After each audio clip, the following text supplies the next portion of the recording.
சாதி அப்படின்னு சொல்லி குறிப்பிடுறாங்க. இந்த ஜாதி அப்படிங்கிறது முதலாக பகவத்கீதையில தான் வருது. சங்கம் மருவிய காலத்துல தான் சாதி அப்படிங்கிறது தமிழ் சமூகத்துக்குள்ள பார்ப்பனர்களால் புகுத்தப்பட்டது. அதன் பிறகு பல நூற்றாண்டுகளா கொஞ்சம் கொஞ்சமா இந்த சாதி தமிழர்களோட புகுத்தப்பட்டது.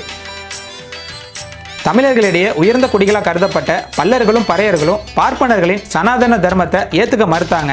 இதனாலேயே அவங்கள சாதியற்றவர்கள், அதாவது தாழ்த்தப்பட்டவர்கள் அப்படின்னு ஒதுக்கி வைக்க ஆரம்பிச்சாங்க இந்த பார்ப்பனர்கள்.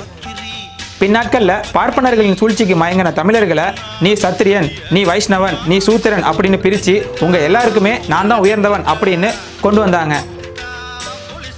பார்ப்பனர்களின் சனாதன தர்மத்தில் 4 வர்ணங்கள் இருக்குது. ஒவ்வொரு வர்ணங்களுக்கும் ஒரு குறிப்பிட்ட தொழில் இருக்குது. ஒவ்வொரு வர்ணத்தில் உள்ளவங்களும் அந்த குறிப்பிட்ட தொழிலை மட்டும்தான் செய்யணுமே தவிர வேறு தொழிலை செய்யவே கூடாது. அதாவது குலத்தொழில் முறையை கடைபிடிக்கணும். இதே போல் சனாதன தர்மத்தின்படி ஒரு சாதியை சேர்ந்தவங்க அந்த சாதியை சேர்ந்த பெண்களை மட்டும்தான் திருமணம் பண்ணணும். வேறு சாதியை சேர்ந்த பெண்களை திருமணம் பண்ணக்கூடாது. அதாவது அகமன முறையை தான் அவங்க ஆதரிக்கிறாங்க.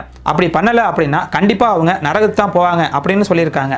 இந்த அகமன முறை மற்றும் குலத்தொழில் முறை இது ரெண்டுமே பின்னாட்களில் தான் தமிழ் சமூகத்தில் புகுத்தப்பட்டது.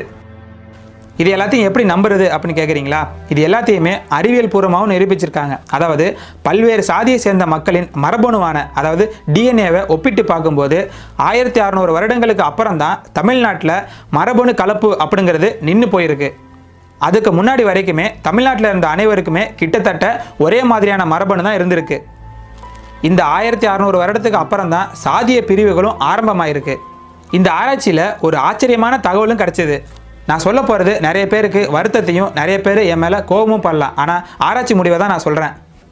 தமிழகத்தில் தற்போது ஆண்ட சாதிகள் அப்படின்னு சொல்லிட்டு இருக்க மறவர்கள், கள்ளர்கள், அகமுடையர்கள் இவங்களோட மரபணுவோட மூலத்தை பார்த்தோம் அப்படின்னா அது மீனவர்களோடையும் அதுக்கப்புறம் பறையர்களோடையும் ஒத்துப்போகுது. இதே போல் ஆண்ட பரம்பரை அப்படின்னு சொல்கிற வன்னியர் அப்படிங்கிற சாதியை சேர்ந்தவங்களோட மரபணு பல்லர்களின் மரபணு கூட ஒத்துப்போகுது. ஆனால் இந்த மரபணு கலப்பு அப்படிங்கிறது கடுமையான சாதிய கட்டுப்பாடுகளால் நின்று போனதால தான் இன்னைக்கு சாதி பிரிவினைகள் அதிகமாக இருக்குது. இதனால தான் சிந்து சமவெளியில் கிடைச்ச டிஎன்ஏ கூட தமிழ்நாட்டில் உள்ள இருளர் அப்படிங்கிற பழங்குடியினர் கூட தான் ஒத்துப்போச்சு. வேறு யாரு கூடயுமே ஒத்துப்போகலை.